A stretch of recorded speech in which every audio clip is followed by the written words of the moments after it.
The morning sun poured through the tall glass windows of St. Mary's Hospital, casting warm light on polished floors and white walls. But inside the waiting area, that light felt empty. The air was heavy with silence, a silence thick with worry, exhaustion, and quiet despair. Nurses hurried past, monitors beeped softly, and tired families clung to hope. And then, it happened. A single voice broke through the stillness, trembling, cracking, desperate. Please, please, someone save my daughter. Heads turned. A few eyes lifted, but most looked away. On the cold floor near the counter, a young mother knelt, clutching a frail little girl to her chest. Her jacket was torn, her shoes worn out, and in her shaking hand dangled a small teddy bear, the only toy her daughter had left. Tears streamed down her face as her knees hit the floor. "She's burning with fever," she sobbed. "Please, I don't have money, but please save her." No one moved. Some whispered in pity. Others simply walked past. In a world moving too fast to care, she was invisible. Just another struggling soul crying out into the noise. Her daughter's small hand twitched, her breath shallow, her cheeks pale. The teddy bear slipped from her grasp. The mother caught it, pressing it close, whispering, "Hold on, baby. Please hold on." The receptionist looked down, hesitant. "Ma'am, without payment, we can't start treatment." The mother's voice cracked like breaking glass. "Take me instead. I'll work, I'll clean floors, I'll do anything. Just don't let her die."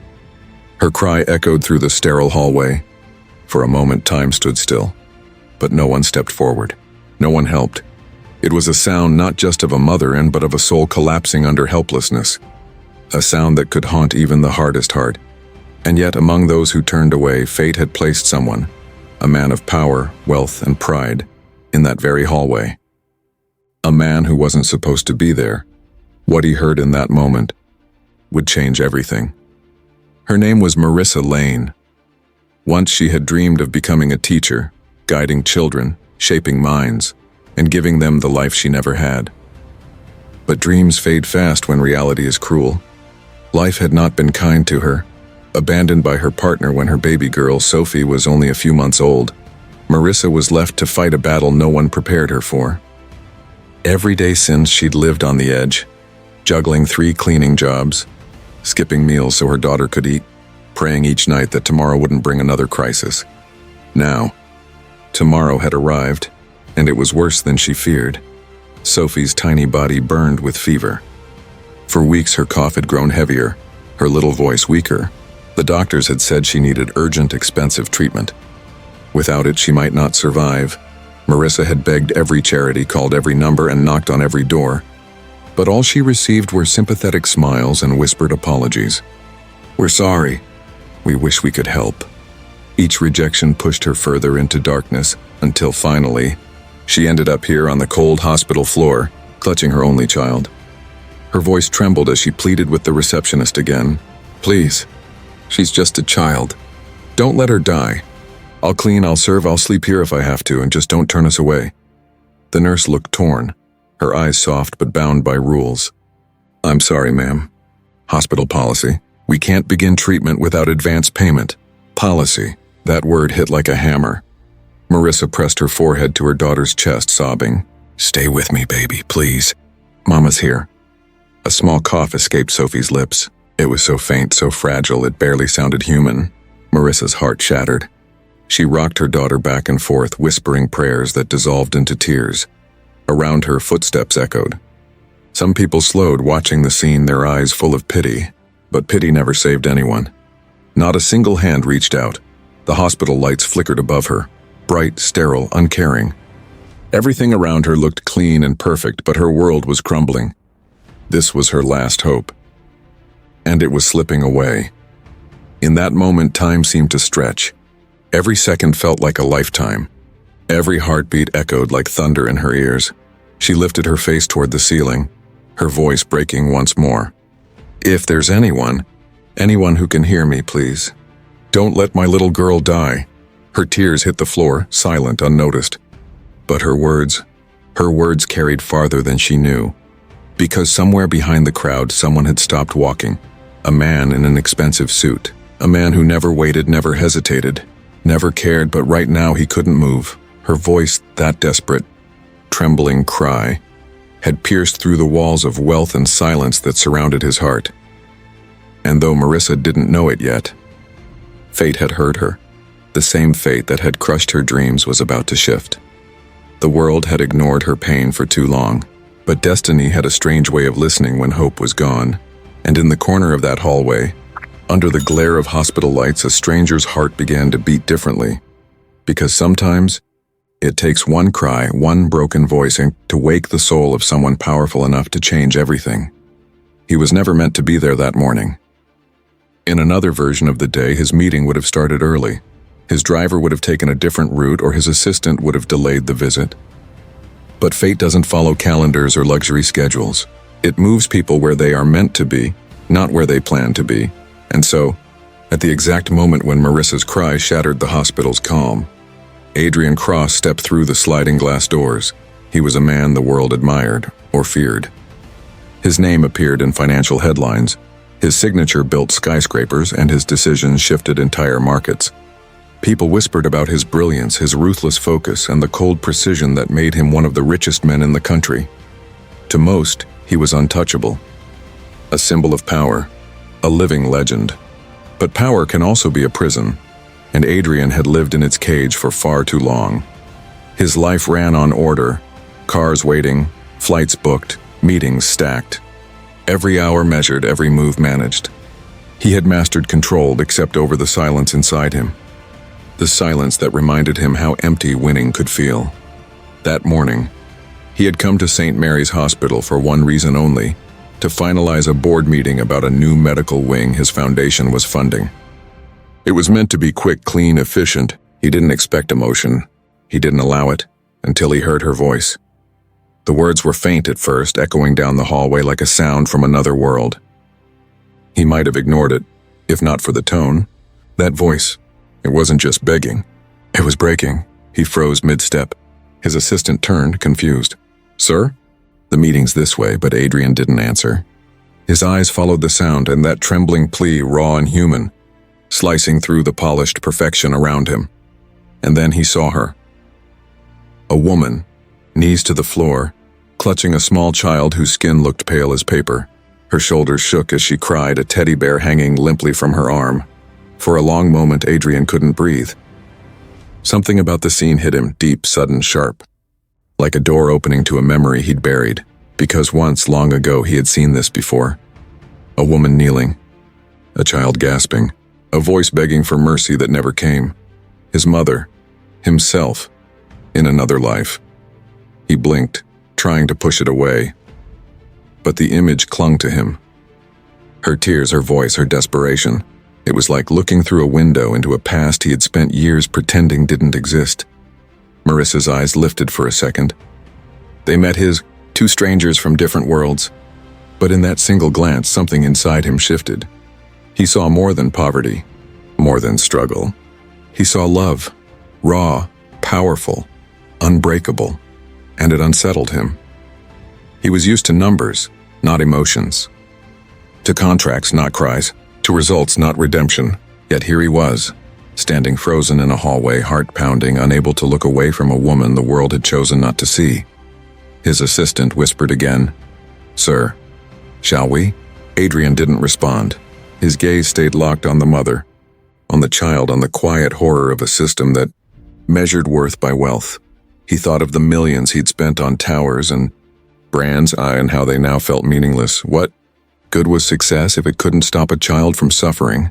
What power did he truly have, and if it couldn't heal pain? He took one slow breath, and then another. Something inside him, something he thought was long dead, began to stir. For years he had lived believing every man made his own fate. That poverty was a result of weakness. That failure came from poor choices. But standing there, watching Marissa crumble, holding her sick daughter, he saw a truth he had ignored for too long. Sometimes life didn't break people because they were weak. Sometimes it broke them because it was unfair. Adrian felt his throat tighten. His chest ached in a way he didn't understand. And before he could stop himself, his feet began to move. Slowly, almost unwillingly, and toward her. Every step echoed through the hallway, heavy, deliberate, pulling him closer to a moment that would rewrite his story forever. because destiny had drawn a straight line between two lives that were never supposed to cross. A billionaire blinded by power, and a mother broken by pain, and now they stood inches apart. He didn't yet know it, but what he was about to do, what he was about to feel, would not just save one child's life. It would awaken the heart he thought he'd buried long ago. Adrian Cross stood still, his heartbeat echoing louder than the noise around him. The world for a brief moment seemed to fade. The nurses, the whispers, the footsteps all dissolving into silence.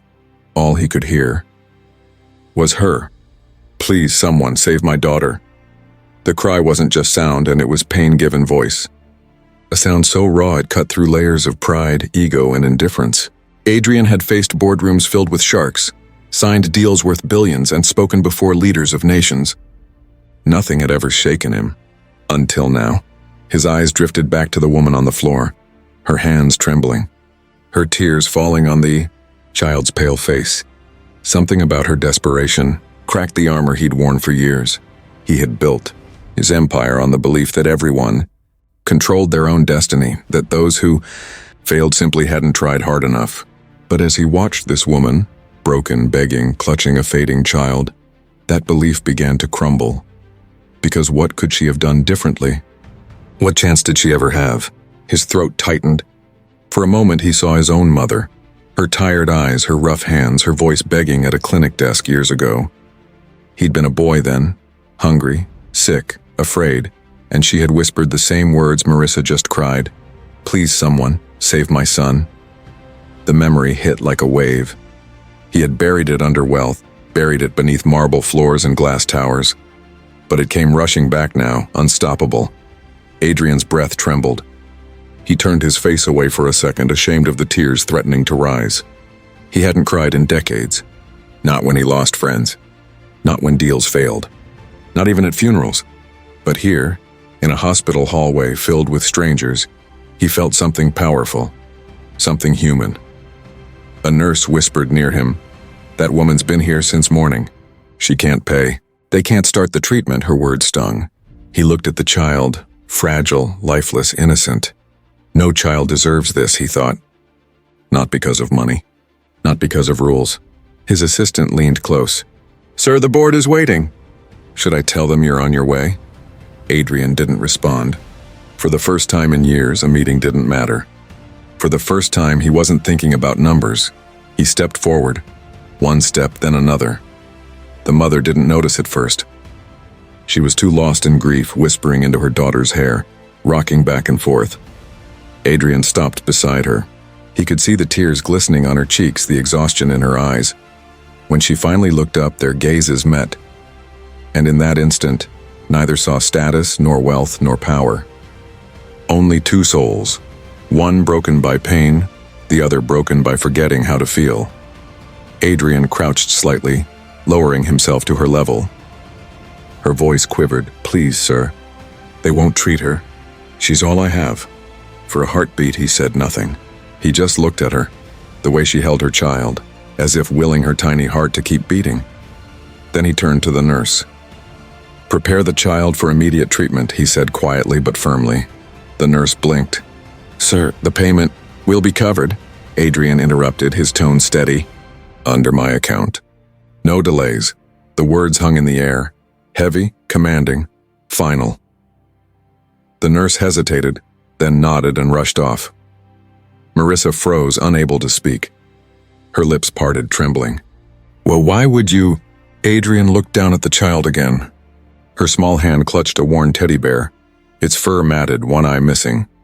It was the kind of toy that had seen too many nights of fear and too few of comfort. He reached out gently, brushing a stray hair from the girl's forehead. Then he whispered, almost to himself, "Because no child should pay for what the world failed to give." Marissa's tears came harder now, not from fear, but disbelief. For the first time, she wasn't alone. Adrian stood slowly. He glanced once more at the little girl, then at the woman whose world he had just changed. And though he didn't fully understand why, he knew something had shifted deep inside him. He came to this hospital as a man of wealth, untouched, unbothered, untouchable. But now something old and buried had awoken. The boy he once was, the love he once knew, the promise he once heard from a mother who refused to give up.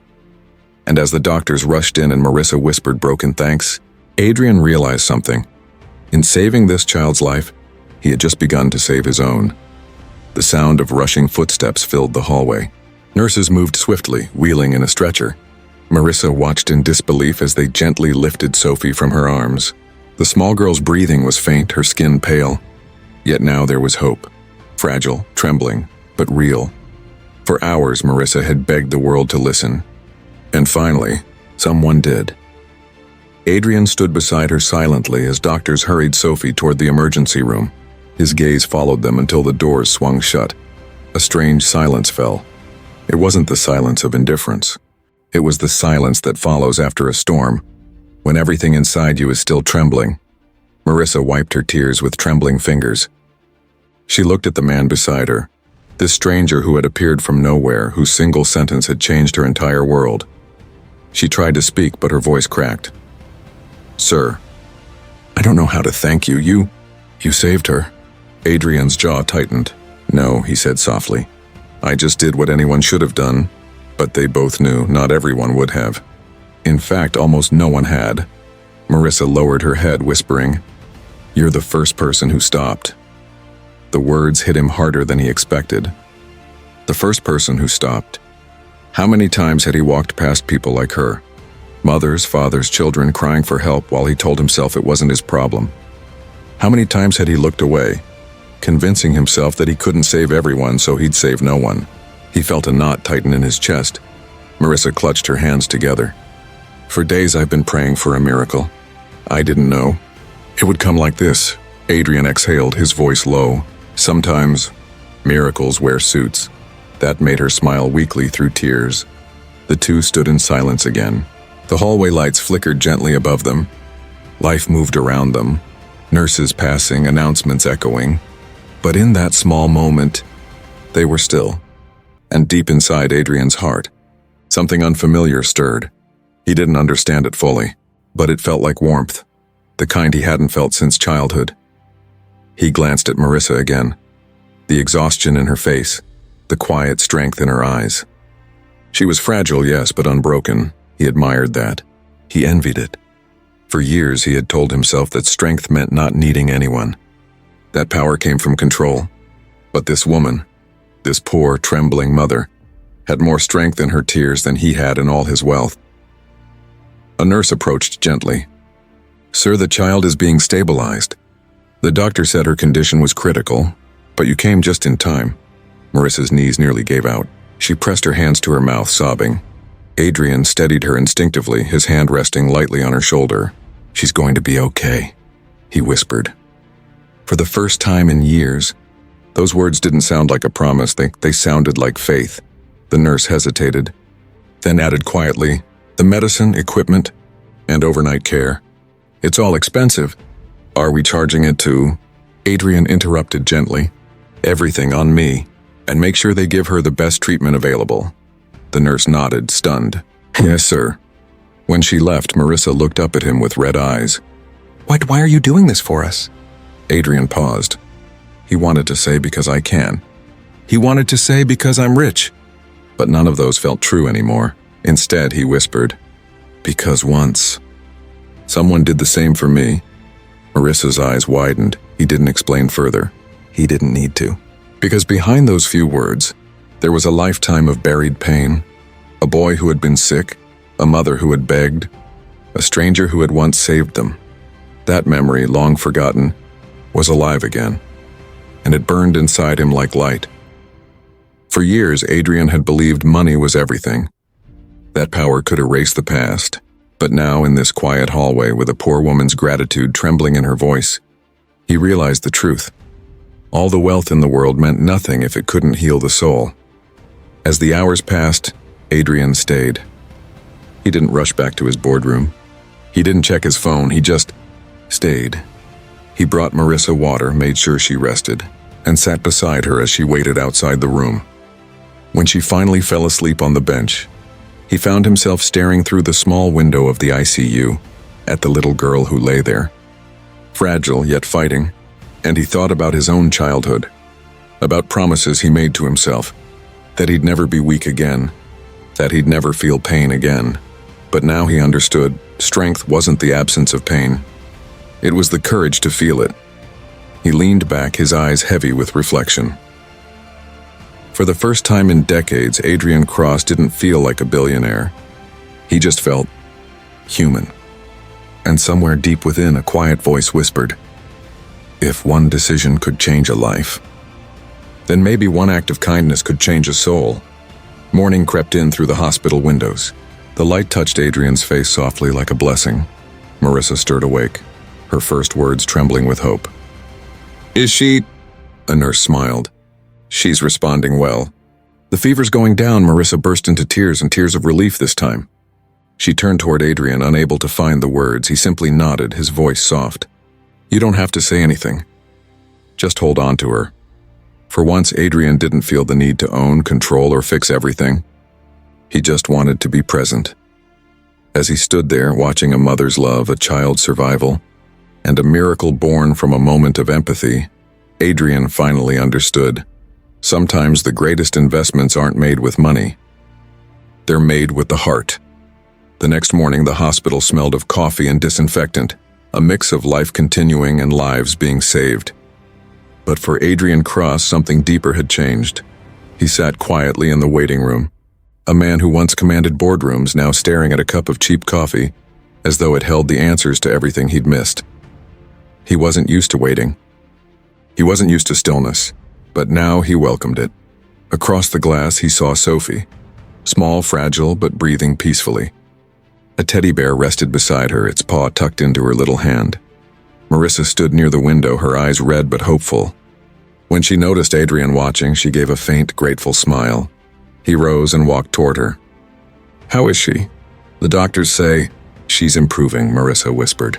Her voice trembled, but for the first time it carried light. They think she'll be able to go home soon. Adrian nodded, relief softening his usually stern face. That's good, that's very good. Marissa turned to him, her voice quiet but full of meaning. You didn't just save her life, sir. You saved mine too. Adrian didn't know what to say. For years he had built skyscrapers, funded empires, bought everything that could be bought. Yet no contract, no deal, no fortune had ever given him what this moment did. A sense of peace. You don't owe me anything, he said gently. But Marissa shook her head. Maybe not in money, but in gratitude, in faith. You've given me that back. Those words lingered in the air, heavy and pure. Adrian looked at her, really looked, and for the first time, he saw not just a struggling mother, but a symbol of something greater, the strength of love, the power of sacrifice, the courage of the forgotten. It made him think of his own mother, her rough hands, her sleepless nights, the way she'd smiled even when life gave her nothing. He had spent years trying to bury that memory under wealth, pretending he was self-made. But the truth? He had been built by her love, and now, through Marissa and Sophie, he felt her presence again, like a whisper saying, You remember now, don't you? He turned away slightly, his throat tight. When he finally spoke, his voice was softer than before. Marissa, I have a foundation. It funds education, health, and community programs. But most of it is run by people who've never known struggle. They write checks. They don't understand pain. She looked confused. What are you saying? I'm saying I want you to join us, he said. Not as a charity case. As someone who knows what it means to fight for every breath. You'll have flexible hours. You can be with Sophie and still work. Marissa's eyes widened. I don't know what to say. Say yes, Adrian replied quietly. Because I think your story can change lives. Just like it changed mine. She covered her mouth, tears filling her eyes again, but this time they weren't from fear. They were from hope. Hope she hadn't felt in years. Adrian smiled faintly. And one more thing. I've set up an education trust for Sophie. She won't have to fight the same battles you did. Marissa gasped. Sir, that's too much. He shook his head. It's never too much when you're trying to balance the scales. She didn't know what he meant, but deep inside Adrian did. This wasn't about generosity. It was about redemption. About a man finally learning that wealth means nothing if it doesn't lift someone else. As they stood in the morning light, a soft breeze drifted through the hallway. For Adrian, it felt like something inside him had finally exhaled, a weight lifting, a wound healing. He had spent a lifetime chasing power, but in one moment of compassion, he had found something far greater. True power wasn't control. It was kindness. True success wasn't measured in numbers. It was measured in lives touched. When Sophie opened her eyes later that day, her first word was a whisper. "Mommy!" Marissa rushed to her side, clutching her hand. "I'm here, baby." Adrian watched from the doorway, silent, smiling.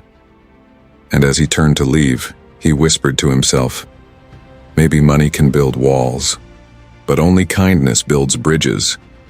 For the first time in his life, Adrian Cross walked away not as a billionaire, but as a man who finally understood what it meant to be rich.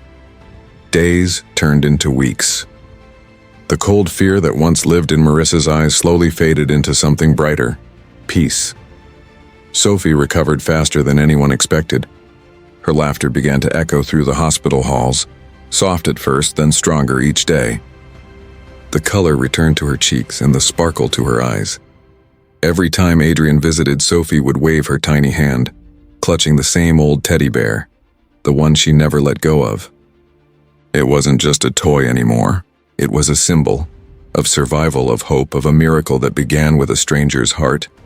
Marissa's life began to shift too. From the woman who once begged at the counter, she became someone new, a voice of compassion within Adrian's foundation. Her story inspired others who came seeking help. She didn't just tell them what kindness could do, she was the proof. And Adrian, he changed more quietly. Gone were the days when his time belonged only to meetings and deals. He still built companies. He still made profits. But now his heart found meaning beyond numbers. Every month, he visited hospitals anonymously, not as Adrian Cross, the billionaire, but as a man searching for souls to lift. Sometimes, he simply sat beside a crying mother. Sometimes he paid a bill no one else could. Sometimes he just listened. And every time he walked away, he carried a piece of peace, something money had never been able to buy. People began whispering about him, the powerful man who had changed. But Adrian didn't seek attention. He didn't need headlines, because true kindness doesn't need applause. It just needs a heart. One morning, Marissa met him outside the hospital where their story began. Sophie ran toward him, her laughter ringing through the air. "Uncle Adrian?"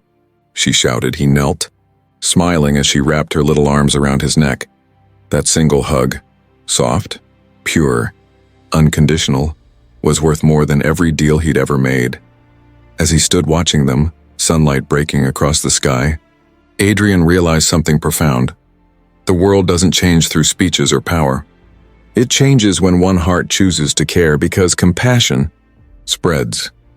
Just like a ripple in still water, one act of kindness reaches farther than we ever see.